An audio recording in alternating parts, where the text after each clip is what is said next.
The sound was not of battle, but of violating iron-striking ceremonial gold. It was late November 1532 in the high, cold plaza of Cajamarca, Peru.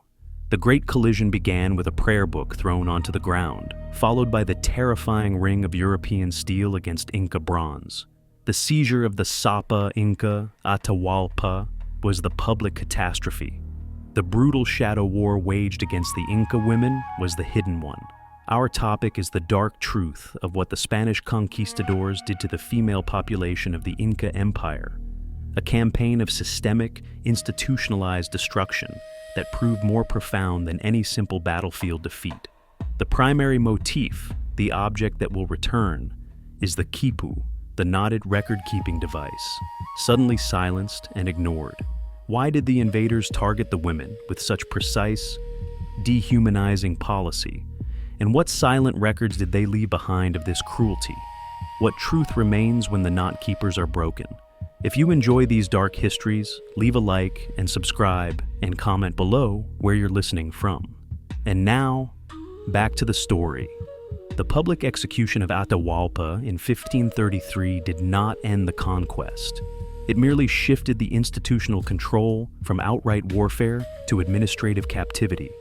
The great wealth of the Inca, the gold of the sun, the silver of the moon, was stripped and melted down, but a deeper prize was sought. The control of lineage, labor, and culture, all held primarily by the women.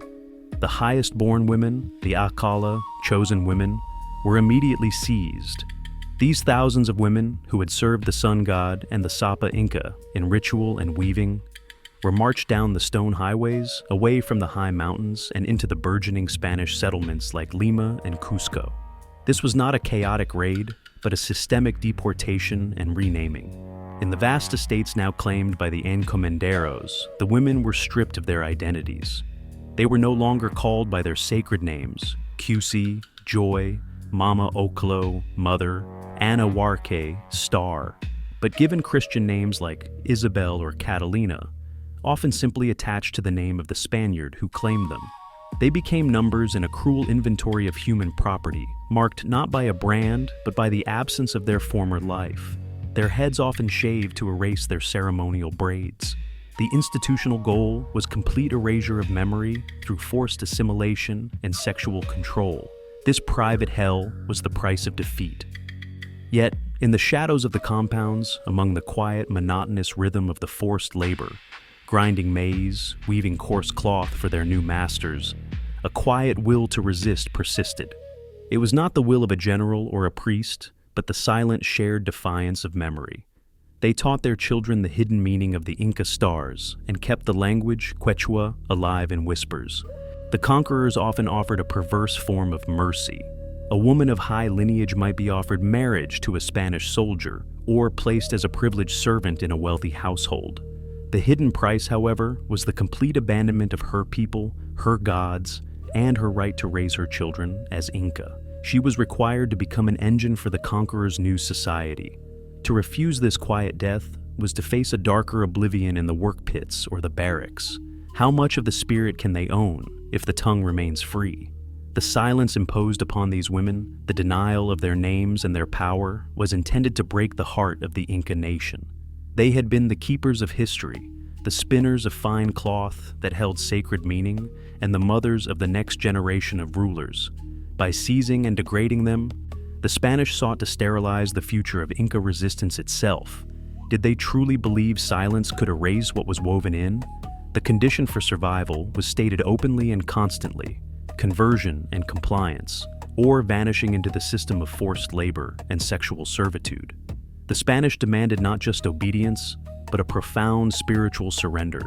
Women were coerced into accepting baptism and forced attendance at Mass, designed to replace the intimate, familial worship of the Inca pantheon, Viracocha, Inti the sun, Mama Kilia the moon, with the alien dogma of Catholicism. The goal was to shatter the spiritual authority of the women, who were traditionally responsible for maintaining ritual continuity in the home and community. In the face of this systemic pressure, the required compliance was often met with a single, cold refusal, delivered not in words but in deed. When ordered to discard a small inherited protective fetish, a canoppa, one woman, records suggest her name was Maria after a forced baptism, simply looked at the friar and, without a word, slowly slipped the object into the innermost folds of her clothing, a hidden defiance. This act, repeated countless times, was the cold refusal. The escalation began softly: mandatory attendance and forced labor. It moved to deprivation, withholding rations for sins like speaking Quechua or mourning too openly. And finally, it descended into the silence of the obrajes, workshops, or the sexual demands of the barracks. The pressure was relentless. If they spoke of their gods, they were whipped. If they sang the old songs, their mouths were sealed. Yet, this very force intended to break them became an unexpected armor.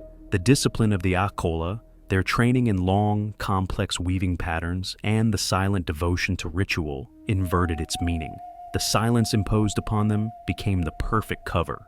The repetitive, monotonous labor in the obrajes gave them long stretches of time to recite silent prayers, to memorize history, and to communicate through small, non-verbal signals. Their silence became a vow, not to the new god, but to the memory of the old one, a silent oath that preserved their identity beneath the surface of enforced compliance. The core why of the brutality and the price they paid is revealed here. The Spanish realized that to truly control the land and its resources, they had to destroy the Inca concept of Ayllu, the extended family network and community structure. Women were the nexus of the Ayllu, the carriers of kinship and memory, and the literal generators of the labor force. The price of this destruction was the total commodification of the female body, reduced to a womb for new labor and a tool for sexual gratification, in an attempt to erase the Inca worldview forever. They paid for the right to remember with their complete freedom. How does the spirit measure the value of a stolen name? The system was designed to create half-breeds, biologically the children of the conquerors, culturally and spiritually orphans. But the women, stripped of everything else, poured their spiritual resistance into the one thing they still controlled: the silent transmission of culture to their children, teaching them the Quechua language and the old ways under the veneer of Spanish piety. They became the hidden temples of the vanished empire. Can a new generation forget what the mother teaches in secret? The conquerors believed they had silenced the Khipu forever, reducing the knotted cords, the meticulous three-dimensional records of the Inca state, census, and history, to mere curiosities or fuel for bonfires. But the physical destruction of the official records only pushed the practice into a hidden space. The truth did not lie in grand archives, but in the small, forgotten, and domestic corners of the newly established Spanish cities. The motif of the Khipu, supposedly broken, reappeared in the hands of the women. The hidden place was not a vault, but the weaving rooms and the private domestic courtyards of the native quarters. Here, the women performed a wordless rite of memory. The sacred act of weaving, which they were still forced to perform for Spanish masters, was turned into an act of cultural preservation. They continued to use specific dyes, knot patterns, and fiber twists that, to an outsider, looked like simple textiles, but to the initiated, represented mnemonic devices tied to the oral history of the Ayllu. The complex, symbolic language of the Inca was being recoded into the very fabric of their forced labor.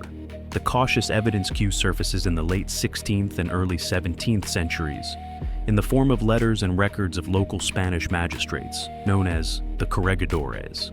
These archives contain frustrated complaints about idolatry and unrest among the native population that could not be traced to any single rebellious leader. The officials noted a strange, stubborn refusal among the women to discard specific worn pieces of cloth or to fully abandon the old calendar, suggesting a memory system was being maintained in plain sight. They described women performing silent, repetitive actions. The measured pouring of chicha, corn beer, onto the ground.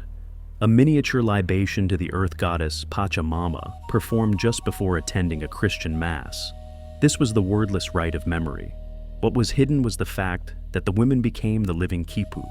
They had transferred the massive data set of the empire, the lineages, the border agreements, the sacred songs, the moral laws, from the physical cords to the collective. shared memory, encoded in their weaving, their language, and their daily ritual acts of defiance.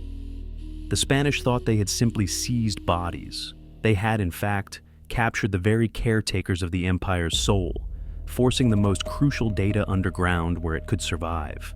The destruction of the public records ensured the creation of a vast, private, and resilient history, accessible only through the women's collective silence. How do you burn a history that has been hidden in the thread? This was not a formal rebellion, but a generational act of deep cultural sabotage. By refusing to let the thread of memory break, they ensured that the children, the first generation born under Spanish rule, knew who they were, where they came from, and what had been stolen. The very tools of their captivity, the loom, the dye pot, the forced labor, became the instruments of their quiet rebirth. Can the victor truly triumph if the memory of the vanquished lives? The Spanish crown, satisfied that the Inca Empire was defeated and officially converted to Catholicism, began the formal process of administrative erasure. This was not a chaotic burning, but a calculated withholding of ink. In the official colonial records, the registers of births and deaths, the names of the Inca women who had held power, the palace, and the collas, were meticulously blanked or replaced with simple generic Christian titles. The aim was to ensure that future generations, Spanish and native alike, would have no legal or historical basis to claim an Inca past. Their history became a story of missing entries and burned ancestral names. The ink was simply withheld. The only distant witnesses left were whispers. Chroniclers like Felipe Guaman Poma de Ayala, writing around 1615, preserved fragments of these atrocities not as legal proofs, but as moral arguments. His famous New Chronicle and Good Government is filled with illustrations and passages describing the systematic abuse and forced labor of the women, portraying them as silent sufferers under the boots of the colonial regime. These accounts were treated by the Crown not as evidence, but as seditious literature, the subjective complaints of the vanquished, easily dismissed. They are whispers, not proofs. The opening image, the sound of iron striking ceremonial gold in Cajamarca, echoes now, centuries later, in the cold, distant silence of the Andean highlands.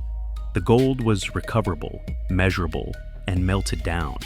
But the knowledge, the history, and the spiritual strength carried by the Inca women proved to be a treasure that could not be liquidated. What the Spanish sought to destroy was a culture. What they created was a hidden, oral tradition of immense resilience, passed through the female line. The final bitter truth is that what the Spanish did to the women was meant to be worse than death. It was meant to be the total erasure of their lineage and memory. They failed. The greatest violence done was that which could not be written down. Subscribe, hit the bell, and like. The stolen history only waits for the thread to be found.